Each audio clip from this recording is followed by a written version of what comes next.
Туғандар, ислам дини укуктун дини. Укуктарды сактай турган дин.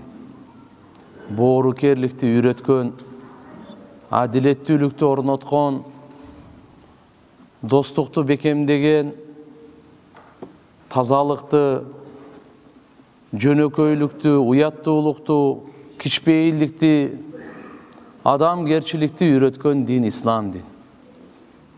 Пайгамбарыбыз ушундай баалуулуктарды үйрөтүү үчүн келген. Ар бир инсандын каны, жаны, малы, мүлкү, абири, аброю, баалуу, кымбат. Алланын тарабынан иззат берилген. Алланын тарабынан сактоого кепилдик берилген. Пайгамбарыбыз бүткүл адамзаттын мал жанын, абирин куткаруу үчүн келген.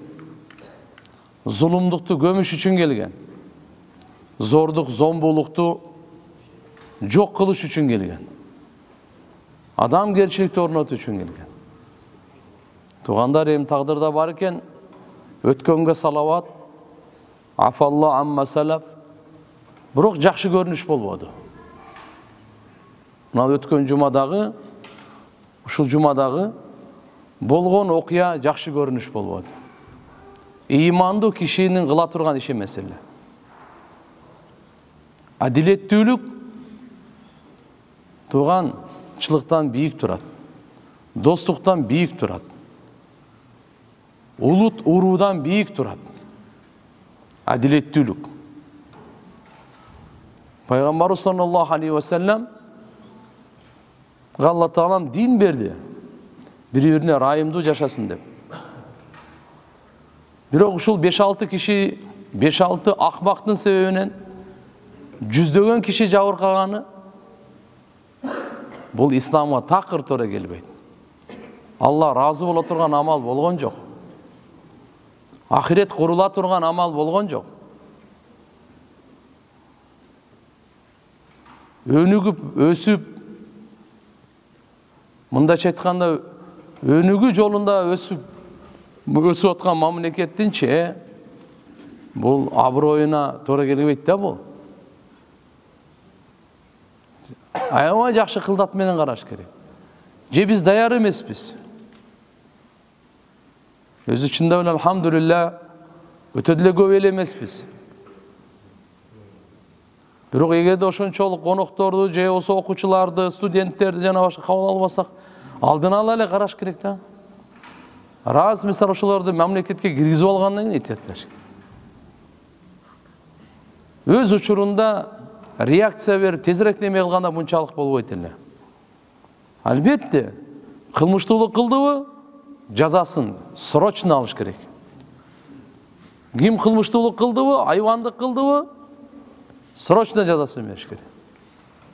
Биздин жүрөгүбүз Кудайга шүгүр, алхамдулилла кыргызым деп согот. Дүйнөдө кайсыл жерде бир кыргыз кишине кордук көрсө, жүрөк кайгырат, көздөн жаш чыгат. Эмне үчүн? Улуттук кан бар. Кудум ушундай эле туган башка бирөөнүн баласы дагычы. Бөтөн жерде жүргөн, аны энеси эмне болду экен?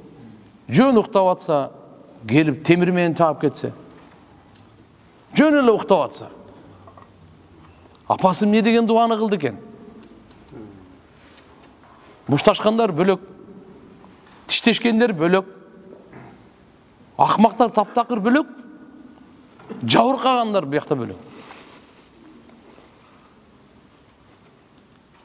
Айтат, жакшы сөз бар туган, бычак өзүңө сай, оорубаса бирөөгө сай.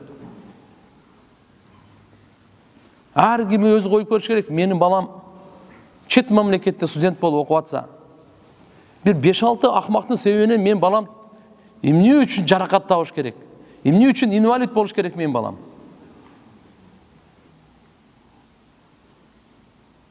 Ачуулук, кызыкандуулук шайтандын үгүтү. Өзүңүз ордуңузга коюп көрүң да. Ар бирибизде балабыз бар. Ар бирибизде кызыбыз бар. Misali men balam үчүн, кызым үчүн кан берем да, жан берем. Ар бир ушундай. Атайы ушинтип мисалы чет мамлекетке жиберсем, şu жакшы билим алып келет, мусулман мамлекет экен, аман мамлекет экен, тынч экен. А бир 5-6 акмактын келе соонун себебинен эмне үчүн мени балам жабыркак кылыш керек? Сиз өзүңүз сурап берсеңиз өзүңүзгө. Эмне үчүн менин кызым жабыркаш керек?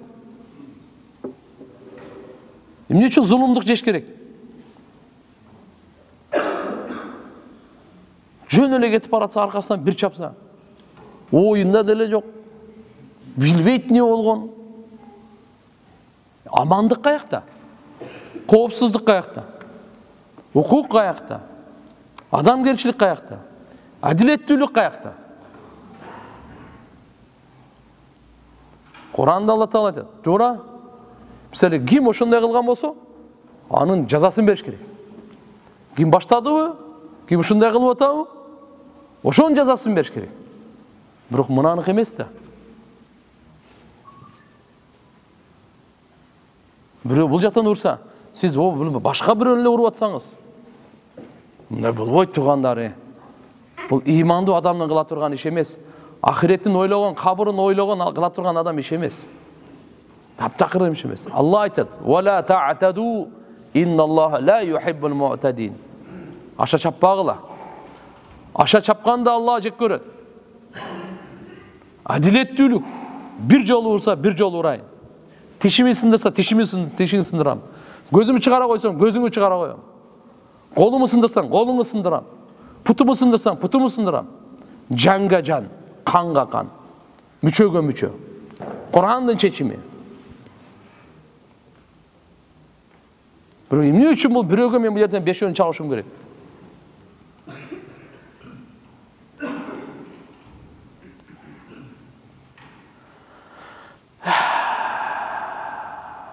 Жакшы болбоду туугандар, бирокчу.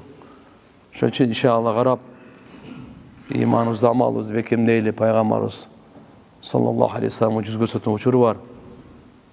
Эгерде биз иш кылдырта албасак, сабак бере албасак, анда башынан эле чечиш керек. Аларды кабыл алып ойлобуш керек. Биз сендерге сабак бере албайбыз, бар, жок алган. О, башка жакка барып окуп алам, бизге келбейли ол. Ишкеби?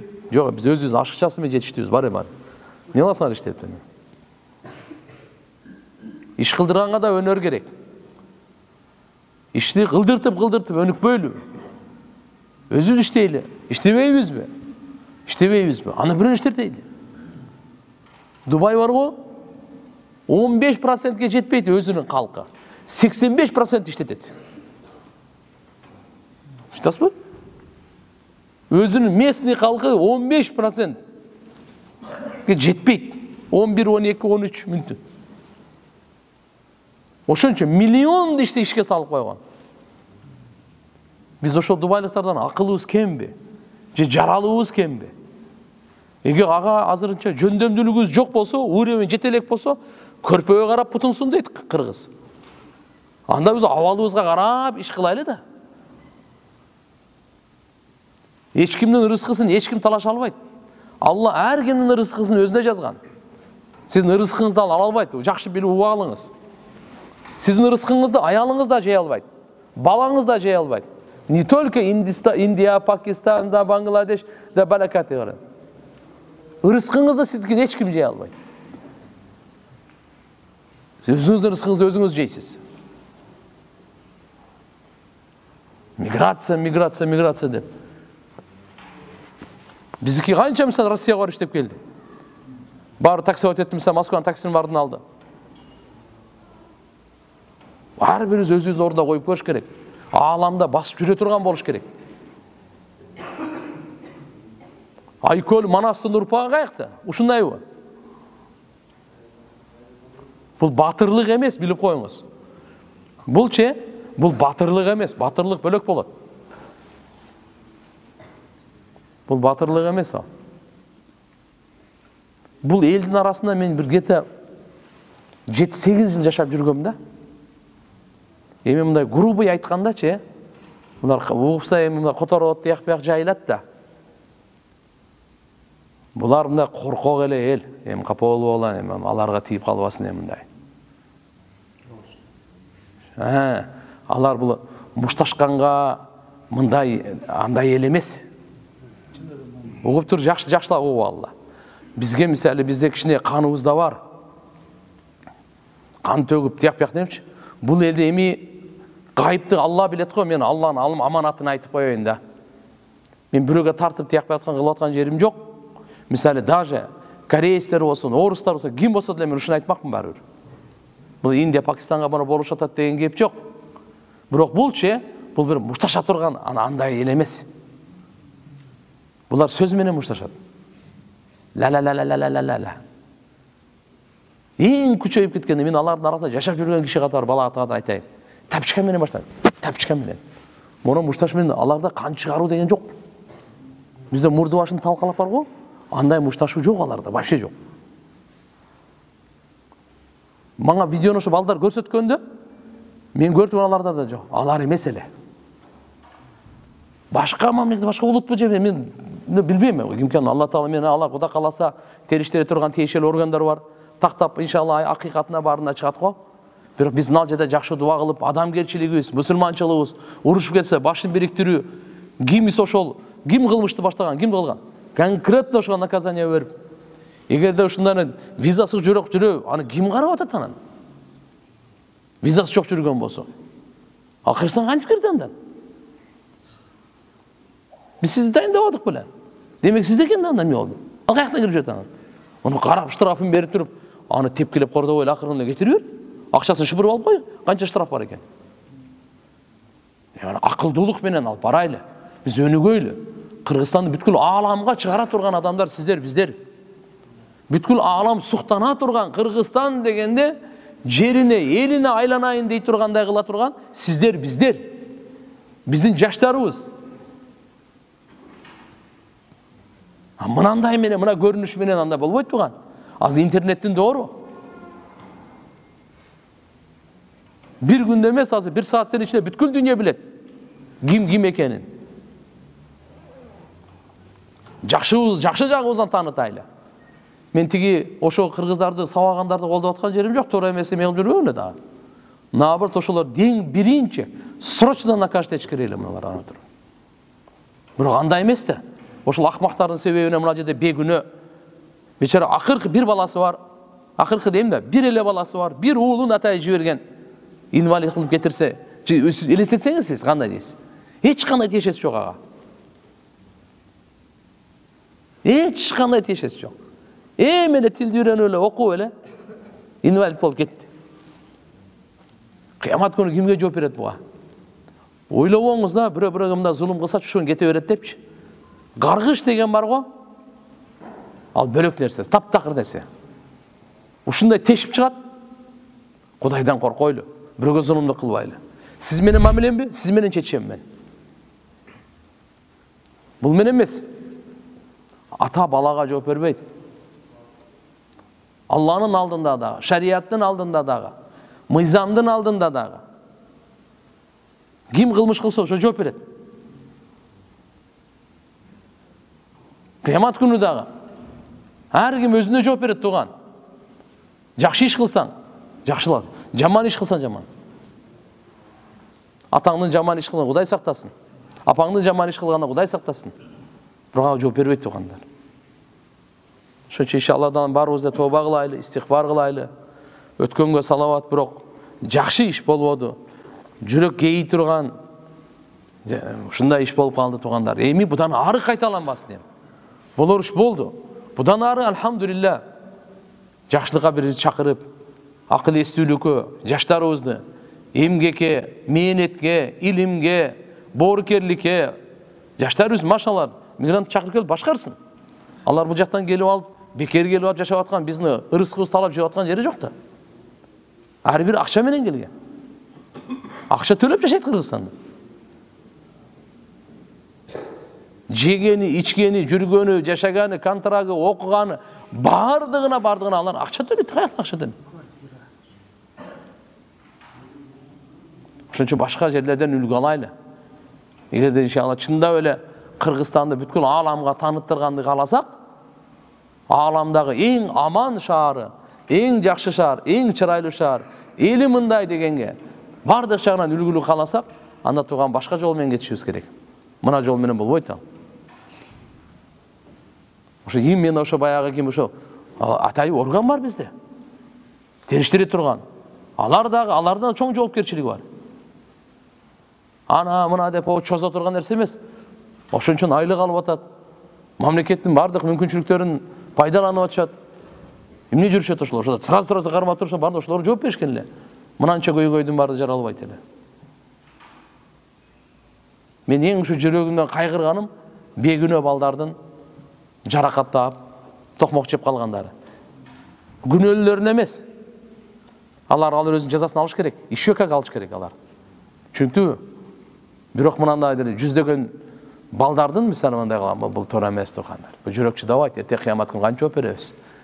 Биз иншалла карап туруп эми киши илимди билет элеңер, бир аз билип дагы бир сөз айтпай койгон кыямат күнү жооптон, Алланын алдында жоопкерчиликтен.